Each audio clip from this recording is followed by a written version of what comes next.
नमस्कार मित्रों, आज मैं आप सबके सामने श्रीमद् भगवद गीता के उस अमृत संदेश के बारे में बोलने आया हूं, जो केवल अर्जुन को ही नहीं बल्कि संपूर्ण मानवता को मार्गदर्शन देता है। गीता केवल एक धार्मिक ग्रंथ नहीं है, बल्कि जीवन जीने की कला है। यह युद्ध भूमि में बोली गई थी, लेकिन इसके सिद्धांत जीवन के हर क्षेत्र में काम आते हैं। गीता की शुरुआत उस समय होती है जब महाभारत का युद्ध आरंभ होने ही वाला था। अर्जुन अपने ही संबंधियों को सामने देखकर विचलित हो गए। उनके हाथ कांप रहे थे, आंखों में आंसू थे और उन्होंने धनुष नीचे रख दिया। तभी भगवान श्री कृष्ण ने गीता का उपदेश दिया। यह उपदेश केवल अर्जुन के लिए नहीं, बल्कि हम सबके लिए है। जब जब जीवन में हम भ्रम, दुख या निर्णयहीनता से घिरते हैं, गीता हमें सबसे पहले यह सिखाती है कि हमें अपना कर्तव्य निभाना चाहिए। कर्म करना हमारा अधिकार है, लेकिन फल की चिंता नहीं करनी चाहिए। चाहे पढ़ाई हो, नौकरी हो या परिवार की जिम्मेदारी, फल अपने आप मिलेगा, लेकिन फल पर हमारा अधिकार नहीं है। दूसरी शिक्षा है कर्मयोग। बिना स्वार्थ के कर्म करो।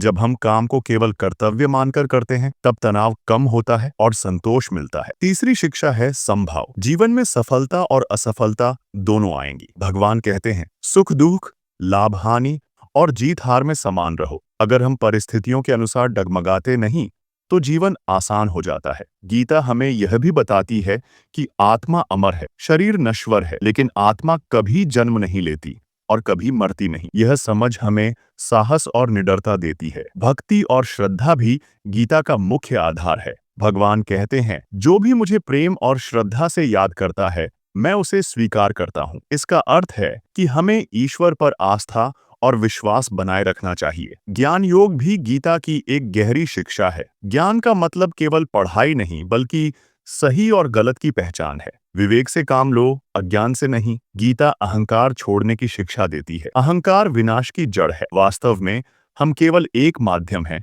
सब ईश्वर की इच्छा से होता है। योग और ध्यान का महत्व भी गीता में स्पष्ट है। योग केवल शरीर को स्वस्थ करने का साधन नहीं, बल्कि आत्मा को स्थिर करने का मार्ग है। ध्यान से मन शांत और केंद्रित होता है। निष्काम भाव भी गीता की एक अहम शिक्षा है। हमें काम तो करना है, लेकिन लालच या डर के बिना। यही जीवन में सच्चे संतोष का मार्ग है। गीता सिखाती है कि सच्ची सफलता केवल धन या नाम कमाना नहीं है, बल्कि आत्मिक शांति और धर्म के अनुसार जीना है। आज की भागदौड़ भरी जिंदगी में लोग तनाव, प्रतिस्पर्धा और चिंता से घिरे हैं। गीता हमें बताती है कि काम करते रहो, लेकिन चिंता मत करो। हार जीत को समान मानो और मन को स्थिर रखो। अगर गीता की सीख को जीवन में उतार लिया जाए, तो इंसान न केवल सफल होगा, बल्कि सुखी भी रहेगा। अंत में यही कहूंगा कि श्रीमद् भगवद गीता कोई साधारण किताब नहीं, बल्कि जीवन का जीता जागता मार्गदर्शन है। अगर हम इसे समझकर